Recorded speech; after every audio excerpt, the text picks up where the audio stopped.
En fait, les élections départementales, pour nous, c'est une occasion de présenter nos valeurs, enfin les valeurs de Nouvelle-Donne, et surtout de les faire connaître du plus grand nombre. Les compétences des candidats et l'expérience, l'engagement de chacun dans la vie citoyenne, vous l'avez entendu, nous permettent quand même d'affirmer nos positions de façon beaucoup plus tranchée aujourd'hui. Et une de mes règles de vie, moi, c'est le respect de l'égalité entre les citoyens, à tout niveau. Je me suis personnellement attaché pendant ma vie professionnelle et politique à la promotion de l'activité économique autant que du respect de l'environnement finalement, parce que j'ai essayé de garder tous les équilibres possibles avec objectivité.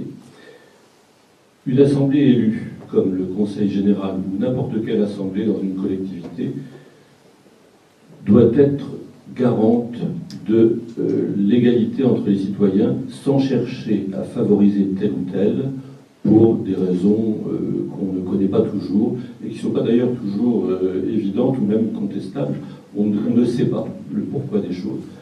Il faut être à l'intérieur, et c'est pour ça que l'expérience politique a un certain avantage. Je crois que c'est de l'intérieur qu'on peut faire bouger les lignes.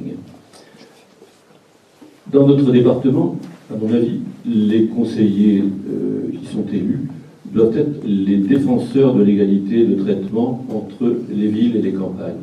Parce qu'un département comme les Bouches-du-Rhône, c'est pas seulement une ville-centre, c'est pas seulement des villes annexes ou des villes plus petites, c'est aussi des territoires de campagne.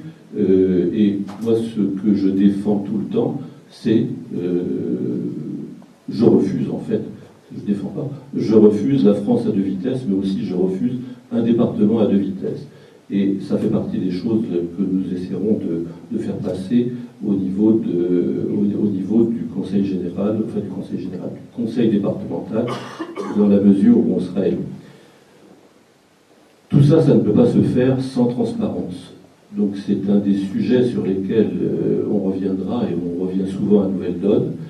En faisant la plus totale transparence, les conseillers élus éviteront en fait les soupçons de favoritisme et de clientélisme qui pourrissent, c'est le mot, la vie politique de Marseille et des Bouches-du-Rhône depuis de nombreuses années. Ces soupçons, qu'ils soient fondés ou non d'ailleurs, sont la conséquence du manque d'implication des citoyens dans le processus de décision, dans les processus de décision. Quand je dis le manque d'implication, ce n'est pas le citoyen qui est responsable de cette absence autour d'une table. Ce sont les élus et les fonctionnaires des collectivités qui ne les appellent pas à donner leur avis en temps voulu.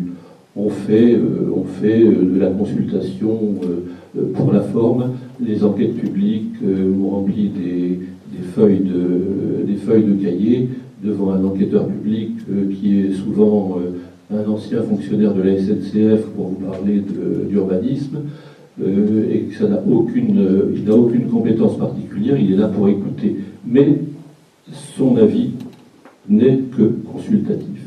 Donc personne n'en tient compte. Moi je veux dire aussi, enfin pour conclure, que beaucoup de responsables politiques parlent de démocratie participative, c'est un peu une tarte à la crème. Beaucoup parlent de participation citoyenne au processus de contrôle, pour l'attribution par exemple des marchés publics, pour l'attribution des subventions, mais personne ne fait rien de concret. Moi je vous garantis que si je suis élu, je le ferai. Mais je ne le ferai pas tout seul. Il faut que vous soyez avec nous pour le faire. Voilà.